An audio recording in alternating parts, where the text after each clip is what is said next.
Hello all, and welcome back to the Blind Horse Project podcast.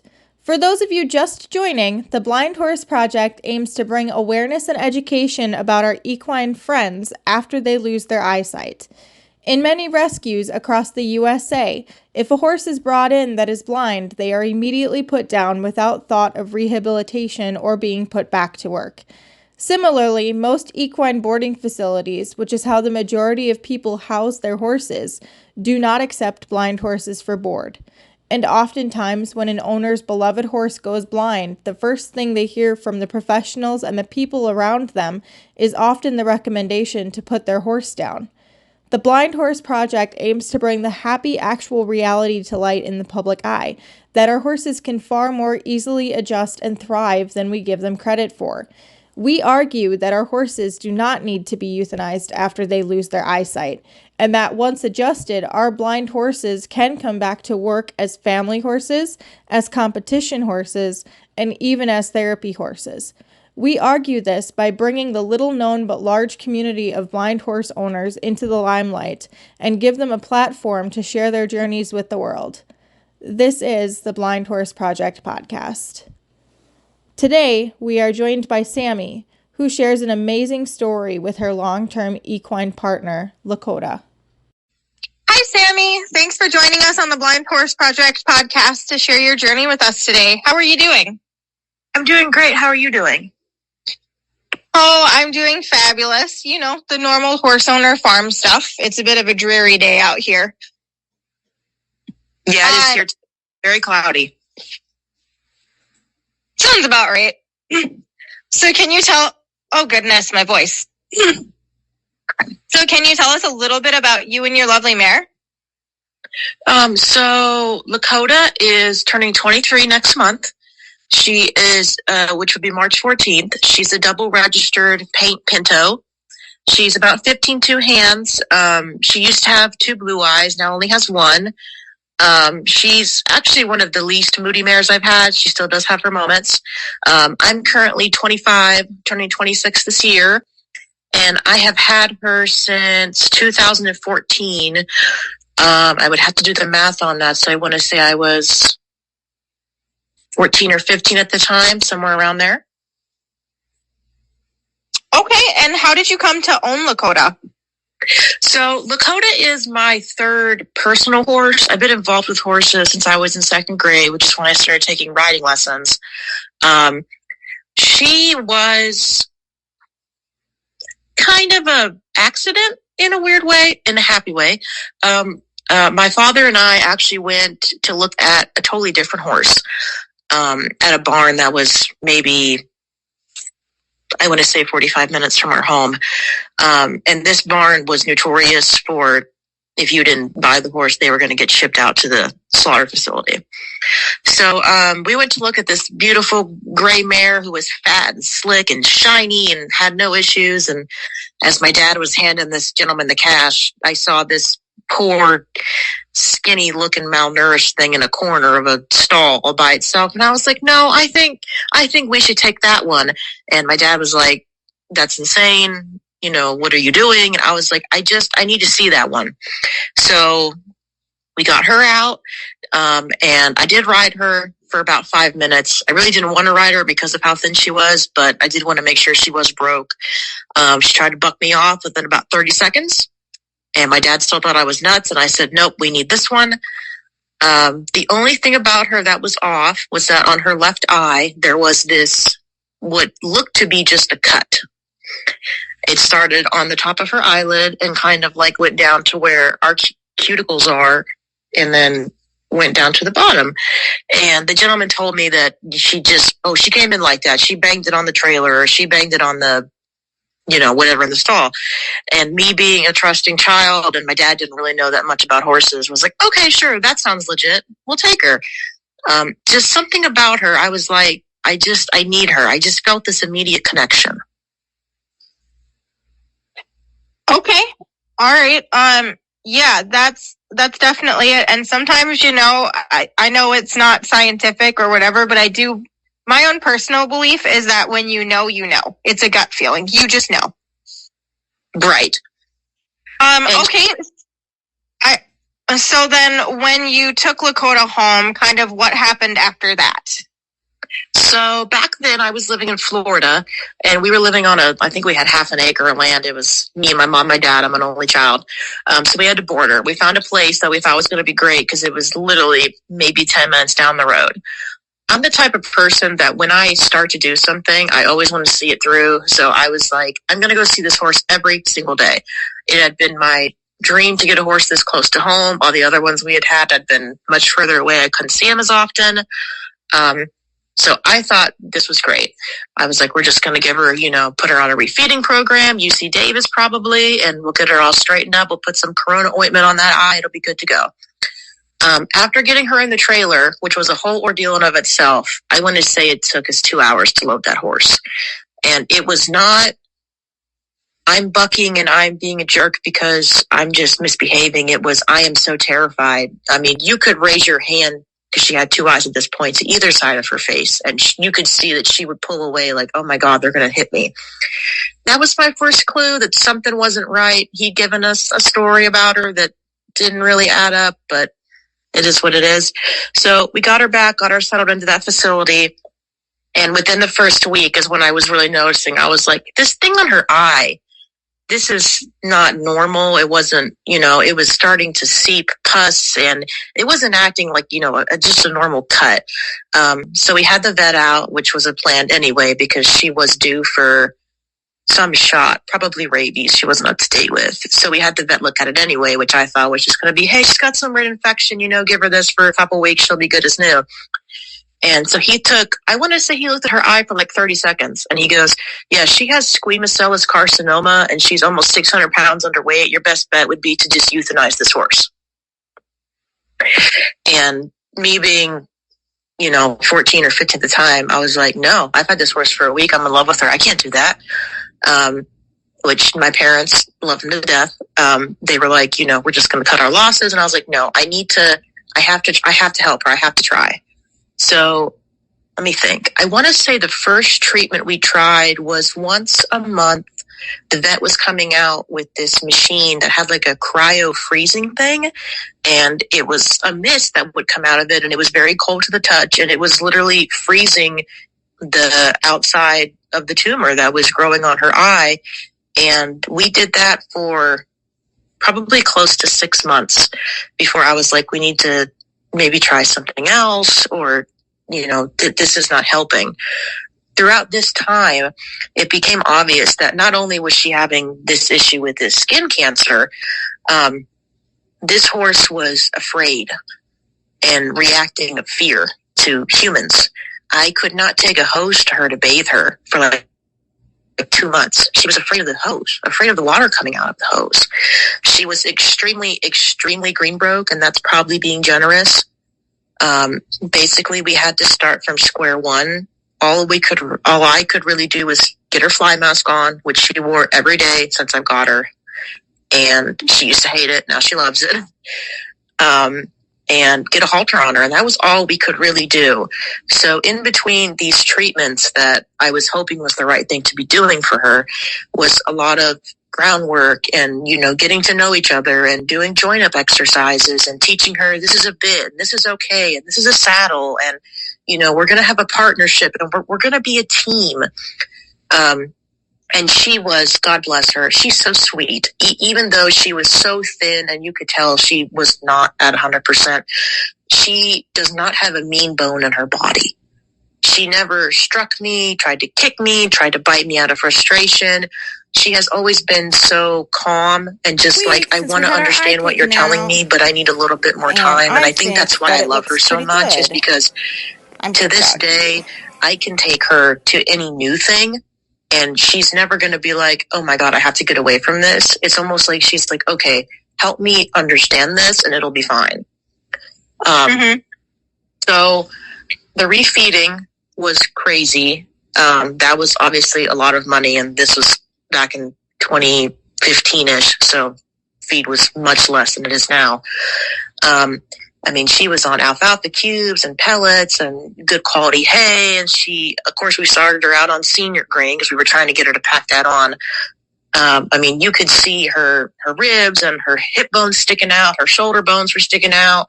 Her neck was very undefined. She had no muscle. Her mane was just raggedy and nasty. Her tail was obviously non-existent. The other horses at the auction barn had eaten it down to the bone. Oof. So it was extremely short, which of course is normal. These poor horses aren't getting fed a lot, and they resort to eating their own feces and eating other horses' hair. So while I thought I was starting to make progress amidst all of this other stuff going on, she started having terrible colic episodes. And I couldn't figure out why. I can't even tell you how many times the vet was out there in 1 month. We had multiple 1 a.m. phone calls, 2 a.m. farm calls coming out to tube her. She was eating sand and eating her own poop. Even though she had so much quality food, I think she was so used to surviving off of that for so long that she thought, this is what I'm supposed to do. The last time she colicked, she laid down in front of me and just wouldn't get up. And I thought, oh my God, this is it. She's going to die. She's not going to make it. We put in all this work and she's going to die. But at that point, I could touch her and I could get close to her. She let me hold her head in my hands on the ground and just laid there with me. And I was like, you know what? I love you to death. We've had a great couple of months because we've built so much trust, and she loves to do join up now. We did Liberty games in the arena. I said, if you've given me all you can give you, I understand. That's fine. At least I know that the last couple months of your life were awesome and weren't terrible, and you didn't die by yourself and you're not skinny. I just told her it was okay. And I don't know what it was, but I swear to you on everything, in about 30 seconds, that horse got up and never lay down again. And she stood up until the vet got there that night. We tubed her again, got all that sand out. And the next day I moved her to a different barn. The other people that were at this boarding barn, they were really nice. It was an older couple. I'm not going to name names or anything like that, but they just, it wasn't what we needed at the time. It wasn't what she needed. So I moved her to a different facility. This one was about 30 minutes away from my house, but it was only about 15 minutes away from where I was going to high school at the time.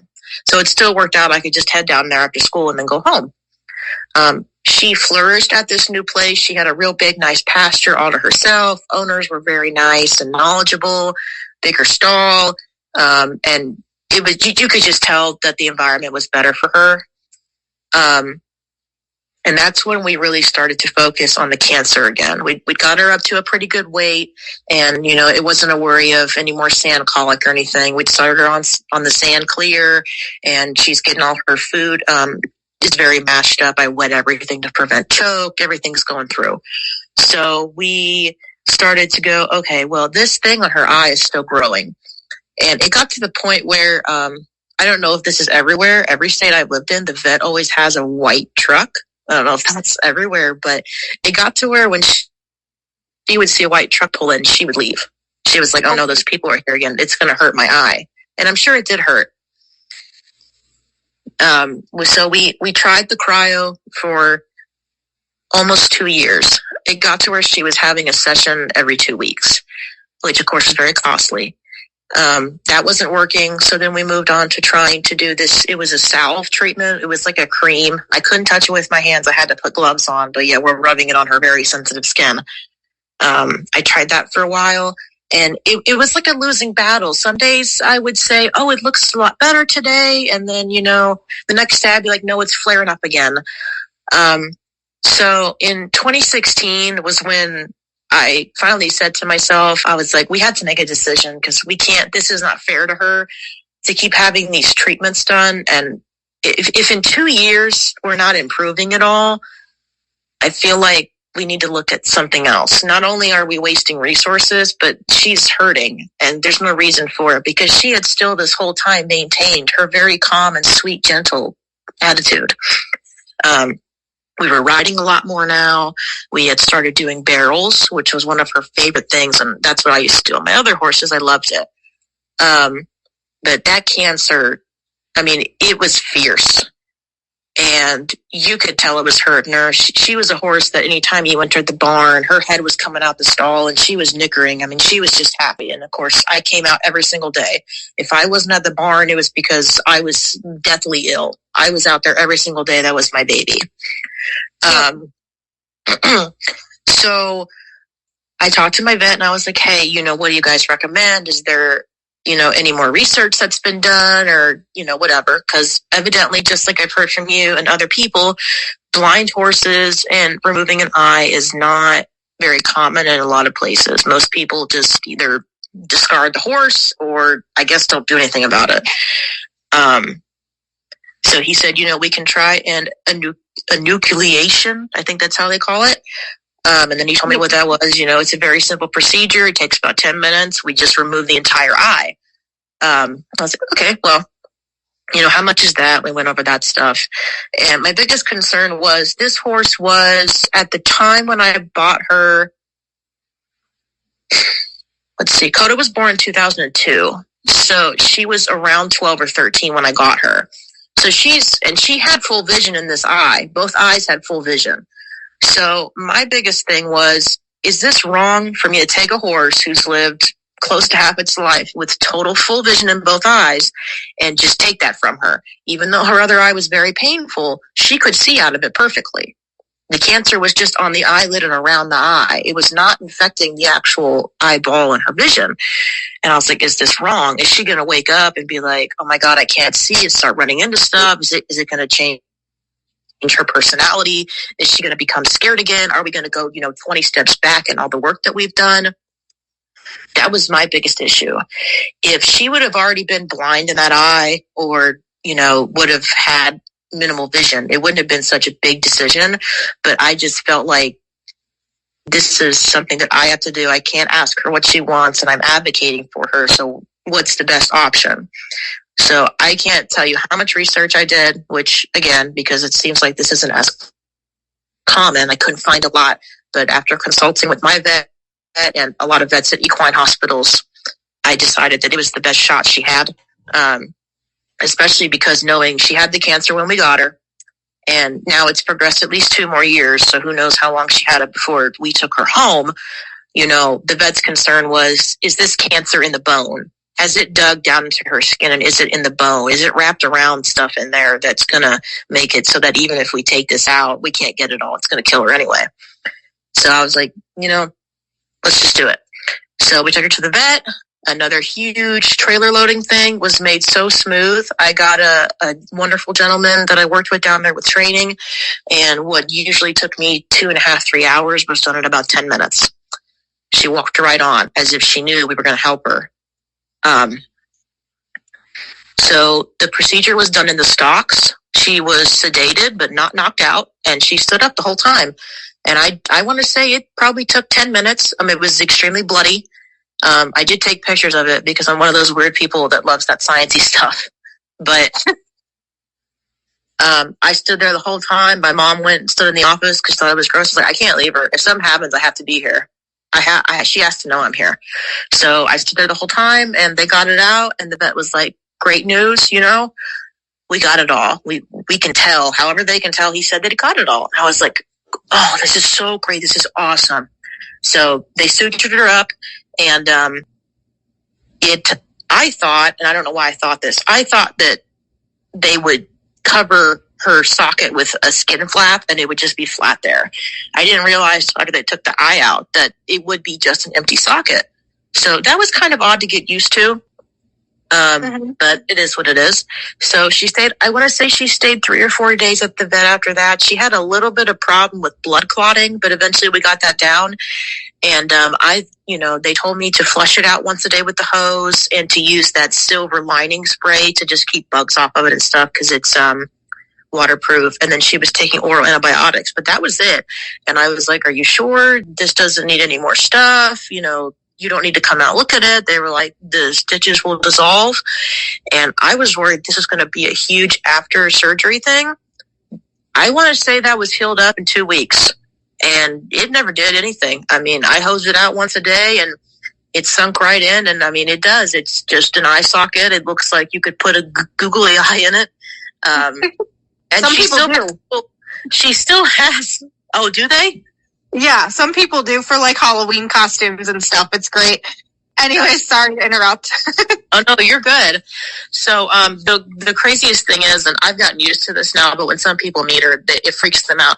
She still has all the nerves in that eye. So if you watch her closely, which doesn't have her mask on, when she blinks her right eye, her left eye was removed. When she blinks her right eye, which is her good one, you can see the muscles above her socket and her left eye move as if she is blinking. She still has full function of all that. There's just no eye there. So after, I want to say it was about a month, Lakota was very different from what I had read about recovery as far as a blind horse getting back into riding and stuff. I assume that it is just because of her background, because she was abused and because of everything she'd gone through and how far it had taken us to get to this point. So it was honestly back to ground zero with her after we started working again. I did everything from the left side still. I asked my vet, I said, so should I start doing stuff from her sided eye? So no, do stuff from the left like you always would. Mount from the left, leader on the left, all that. So I did. And at first it was very difficult. She was very reactive to touch and sound on that side. She would run into things and it would startle her, like a post or a tree, or she'd hit her stall wall or something like that. I mean, she wouldn't run into it full speed, but, you know, she'd be swinging her head or trying to get a fly and she'd smack it and she'd go, oh, what was that? And then she'd be like, oh, okay, I hit that side of my head. And gradually over time, you could see how she was learning. I need to turn my head more this way or position my body this way if I want to be able to see on that side of my face. It is amazing how smart they are. And she... Absolutely. I want to say about 3 months after she initially had the eye taken out, she was back to where we were before. We were riding again. There were no issues. She has always been, very calm, not very spooky. And it's just more vocal cues with her now. I used to do a lot of stuff with my hands, which I'm used to from my other two horses who were fully sighted. I had to learn to use vocal cues. And she does, when you're on her, anybody, 'cause she does give lessons to kids sometimes, her ears are back. She listens. Or she's got one ear back and one ear forward. She's listening for those cues. She knows, okay, mom's not going to run me into a post. Mom's not going to run me into a fence. I just need to listen. She's very slow, calm, quiet. And then, so that was in 2016 in May when she had the eye removed. So I tried to treat it for 2 years. After she had the eye removed, let's see, let me try to think. It's been so long ago. About a year afterwards, so around the same time in 2017, so about May, overnight, this lump appeared on her head above her missing eye. And I mean, it literally was normal. And then the next day it was like she had a baseball under her skin. And I was like, oh my God, what is that? I knew what it was. In the back of my head, I knew what it was. I just didn't want to say what I knew what it was. Because of course, cancer's in your body. It's in there no matter what. So I had the vet out to do a biopsy because I'm like, okay, maybe it's a different type of cancer. Maybe it's just a benign cyst. Maybe, So we had the biopsy done. Unfortunately, same exact cancer. And just very, very aggressive this time and very angry. But this one was not an outward wound like the last one. It wasn't seeping or anything. It literally was just, like I said, it was like a baseball was just under her skin. So the vet said, do you want to try to do the treatments again? And I was like, well, the treatments didn't work last time. And we tried for 2 years. All that did was make her scared of the vet and made her life miserable on those days because she was in pain. And she had gotten so used to sedation because she had to end up being sedated because she didn't like them, that we were having to give her more and more and more and more sedation each time. She was getting so much, her body was building up a tolerance to it. So I was like, no, I can't do that again. I was like, why don't we just try to take it out? And my vet advised me against it. And I was like, listen, the treatments aren't going to work because We did the same thing for 2 years, and it's my opinion, it's a waste of time, and it's not fair to her. We can't leave it, because if it really is this strong and aggressive, she's going to suffer. So I was like, why don't we just try to take it out? And worst case scenario, she doesn't make it through the surgery, but for this surgery, she will be totally put under. So at least she'll be pain free. It'll be just like she fell asleep. And if she lives through it, great. So we did. We did that surgery it was October of 2017, because it was originally supposed to be in September, but Florida had Hurricane Irma, which was huge and terrible, and it knocked it back almost 2 weeks. So this was the exact same vet who had taken out her eye previously. His older gentleman, loved him to death, and went to the same facility. We took her outside in the grass in the front, and they gave her whatever they do. And I don't know if you've ever seen them put to where they just fall asleep, but it's almost like they lay down to sleep, but they just kind of fall almost, and they don't want to get up, so they don't want to fall, so they kind of fight it. But she laid down, and they told me, like, oh, it'll probably take us like 45 minutes. She was under for like 4 hours, because once they initially cut into it and took what I call the baseball part off, that was when it was discovered that this thing was way deep in the skin, and it's wrapped around veins and whatever else. So again, I never left her side. I couldn't do it, because I was like, if she's going to pass away, I have to be here. Because at this point, I mean, this is like my kid. I don't have any human children, which is probably because me and my husband couldn't keep up with them with all the farm animals. But I mean, this is my baby. This is my best friend. I unfortunately, in 2015, in December, so we had not covered along. Unfortunately, my dad had a heart attack in the middle of the night, and he didn't survive it. My dad was my best friend. So when he passed, this mare is the reason that I am here today. And I don't mean to get emotional, but I owe her my life. I love her to death. And I was like, I can't give up on her. We have to try this. So they got in there. We saw how bad it was. And they said, I can try to clean it up and take out as much as possible, but there's no guarantees. And I said, that's fine. Just do what you can do. And if she wakes up, she wakes up. If she doesn't, we tried. We did the right thing. So, like I said, it was about 4 hours. They got out everything they could, and then she had an IV in the whole time. They gave her whatever medicine to reverse the sedation so she'd wake up. And she woke up in about 5 minutes, and in true Lakota fashion, before even attempting to get up or do anything, she just started eating grass, because she is a gluten and loves food.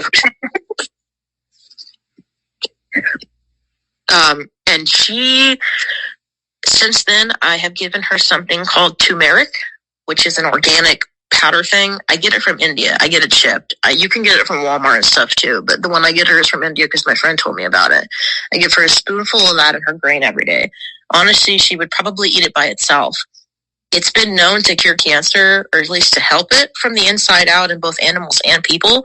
So I've been giving her that every day since then, and that tumor on her head and that area by her eye has never done anything again to this day. Wow, that's really cool. I've heard some people give pepper along with the turmeric. Do you give pepper with it? I don't. The only thing I give her for the cancer is the turmeric. I'm one of those people that I'm like, if one thing works, we'll just do the one thing. She's on a lot of other supplements now, but the only thing she gets directly for the turmeric, for the cancer, is the turmeric.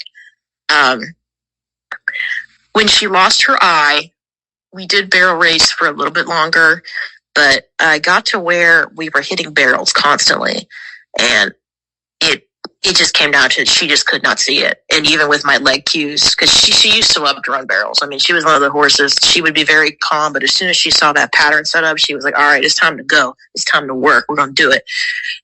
It just got to where we were hitting barrels almost every time. And I was like, this isn't fair to her. She's hitting stuff. She can't see it. Why don't we do something else? So we took up just trail riding and just ranch work and like rail work and stuff. And that's what we mainly do now. So this is 2024. So she's been up here in Oklahoma with me since 2020 is when I moved from Florida.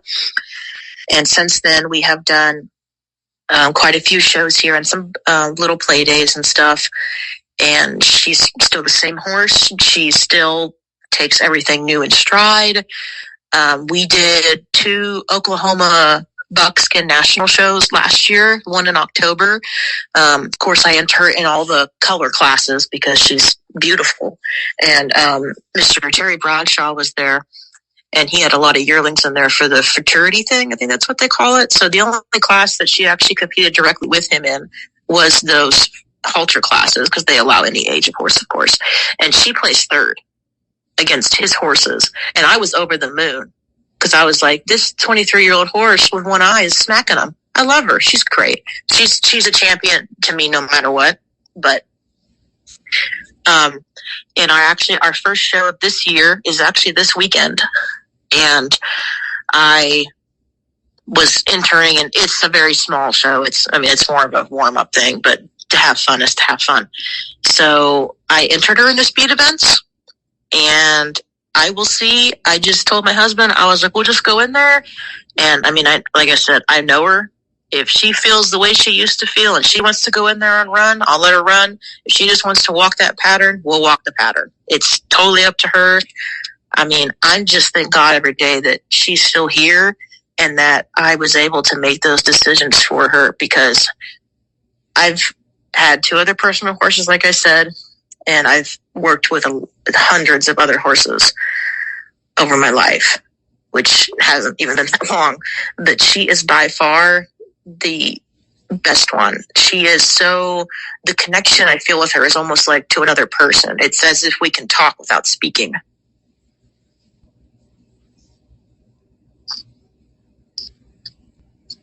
Okay, well, that's pretty cool.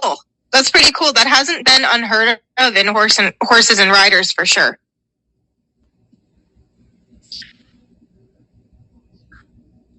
Yes. Well. Oh, there you are. You're back. Sorry. I think. No. Go ahead. I'm just trying to think if I missed any key details. I don't think I did. It's just been a long journey of a lot of lots of ups and lots of downs, and it's just amazing to be able to wake up and she's in my backyard, and just to know that, this horse, you couldn't touch her. She was skin and bones, and she knew nothing, and now I can hop on her. I can leave her in the pasture for 6 months and get on her, and she's the same horse. I would gladly ride that horse into a battlefield. She wouldn't do anything. Absolutely. And your story has been really, really inspiring to listen to, too. I've just been sitting here kind of hanging on to every last detail as you share it. Okay, so what are your plans for the future with Lakota? Well, she will stay here with me no matter what, whether, she needs to retire this year or whether she's got 10 more years of riding on her. She will stay here with me until she passes, which I hope to God is from old age, because we've decided today's the day and we're going to put her to rest under her favorite tree. But she will stay with me because she is a part of this family and she is my baby. Like I said, we have that first show this weekend. As long as she wants to show and wants to perform, I intend to do that. If she ever tells me, hey, I can't do this anymore, if she ever shows me any signs of I'm not enjoying this, then she'll be retired, and maybe we'll have some trail rides every now and then. We own 10 acres here, and it's very peaceful. We're in the middle of the country. It's very quiet most of the time. So I'm sure we'll go on some little rides whenever she retires. But for right now, the plan is to just keep on this work going and thank God for every good day that comes along. And whenever she lets me know that she's ready to stop, she's more than welcome to, because she has well past served anything she could have ever given me. Absolutely. And I just want to also bring attention to how wholeheartedly passionate you are in your love for your horse. And honestly, I think that is what separates blind horse owners from a lot of the general horse population. Not to say that the general horse population doesn't love their horses, but it takes on a different tone for the people that they decide to continue to own a blind horse. Because a lot of people in the horse world, I feel like, end up weighing, well, what's worth my money? What's not worth my money? What can I get out of this horse kind of thing? Whereas the owners that have these blind horses are really in it just for the love of the animal. It's a different vibe. And I know that that is found with people with sighted horses too. That's not, I wanted to clarify for our listeners that is not what I'm saying. But those types of people that are truly in it just for the love of the horse are the ones that are more likely not to give up on their horses when they go blind. Oh, 100%. And my 2 horses I had before Coda, I loved them to death. I cried when they passed away. They were both amazing horses. I loved them. They no issues.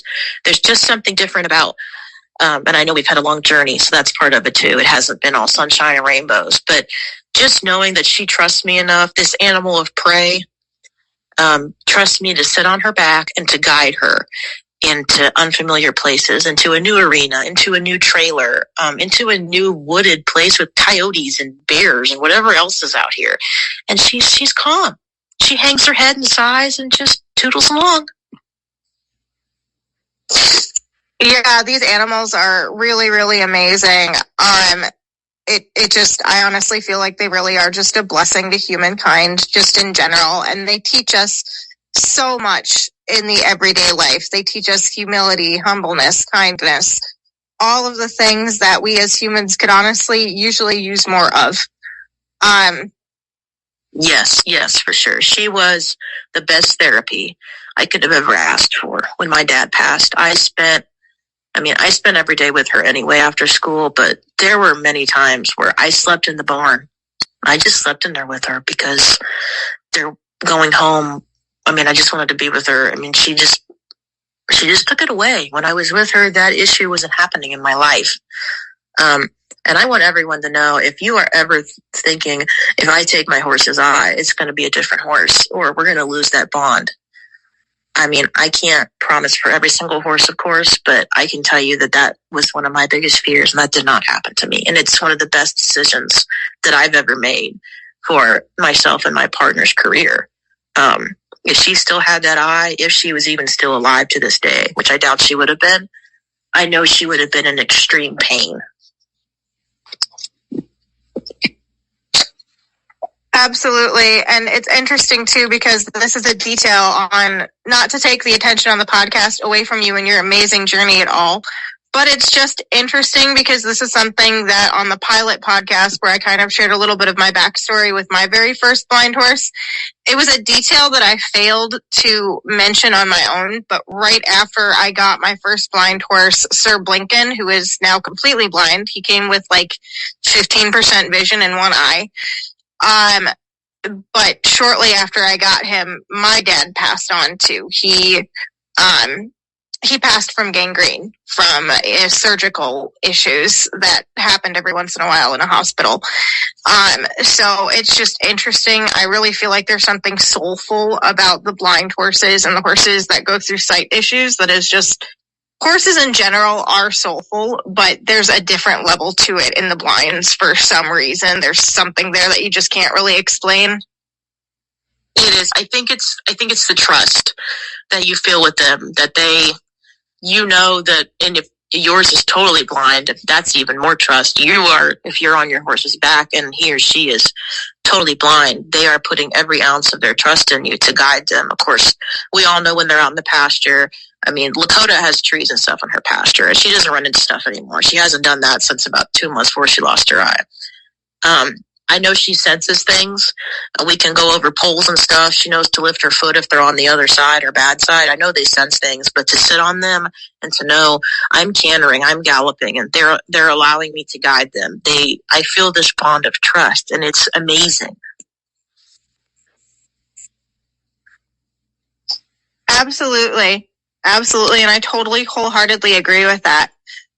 Okay, Sammy, any last words you have for our listeners before we kind of wrap up? I would say that if you're like me and your horse is family, it's not just a work tool. This is a family member. Don't give up on them for any reason. Always try to give them the benefit of the doubt. If your horse is all of a sudden acting odd. Don't look for signs of pain. They're always trying to communicate with us. And eyes are so important.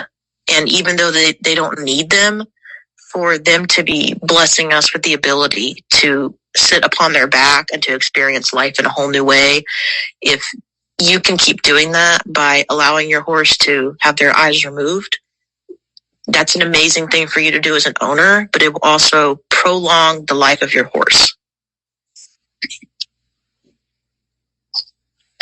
Absolutely. And as an added detail here, just for our listeners too, a lot of the times, and this comes from my perspective, and I had a training program where I was training horses before I came to own my own blind. And then when Blink came into my life, I started also accepting blind horses into my training program. So I've specialized in rehabilitating these horses for the past 5 years, and it's been an amazing journey. And